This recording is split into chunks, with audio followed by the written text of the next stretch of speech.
I'm Joan Liley. I'm one half of a farming partnership, and we farm very close to the coast near Waratah Bay in South Gippsland. We fatten about 800 prime bullocks a year on about 450 hectares, which it runs over 2 farms. We're extremely conservation minded. We adjoin the beautiful Cape Liptrap Coastal Park, and we like to think that our farm is an extension of that. We have about 20% of our farm fenced out to creeks, drainage lines and tree lanes that just add to the beauty of the place.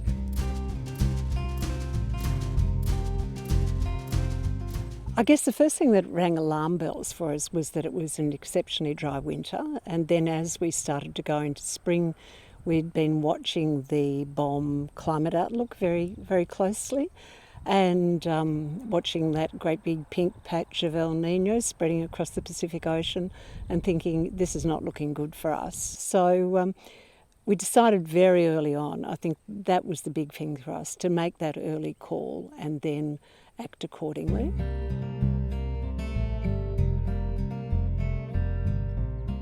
So as spring approached, we ordered our fertiliser early, we locked up our hay paddocks early. We probably put a lot more fertiliser on our hay paddocks than we normally would. So not only did we get a good crop of hay in November, but we also got probably about as much as we would normally get, despite the record low rain. From October to December, I think it's the lowest rainfall that's ever been recorded here. So those dire predictions were really realised.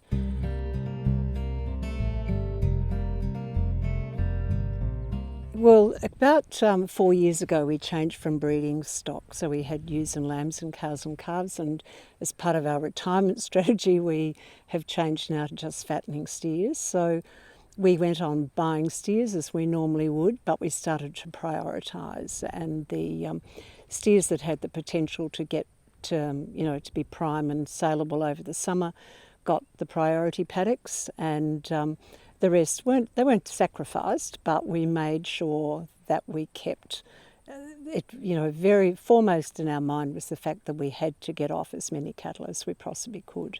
We don't believe in fattening anything twice, so anything that was potentially saleable was given the best chance that it possibly could.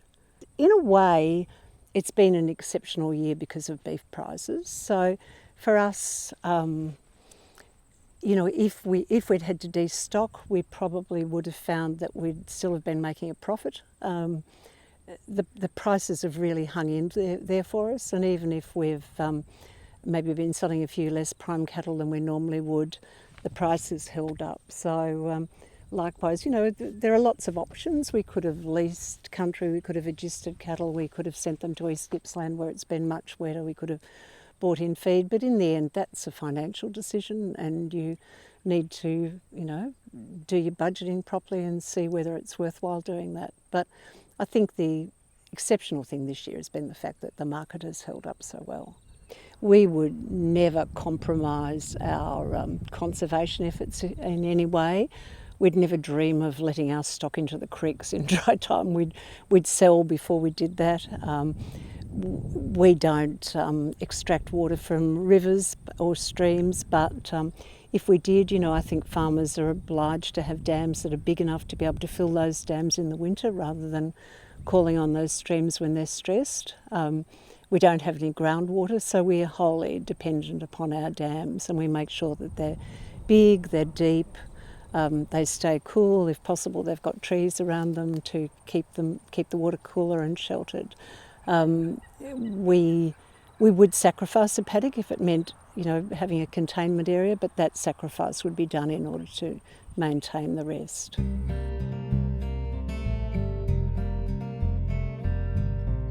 This year, I'd say call it early, but we could just as easily have been wrong. But probably nothing that we did would have been detrimental. So, sometimes you've just got to be brave and make that call. And, I'm a great believer that the climate science is good enough now to be able to predict what's happening. Who would have thought 10 years ago that we all would have known about the Indian Ocean dipole or the Southern Oscillation Index or even El Nino for that matter. So I think everybody, once upon a time it was possibly only grain farmers who were watching the weather to that extent, but I think everybody does now, and that would be my tip. Keep yourself informed and call it early.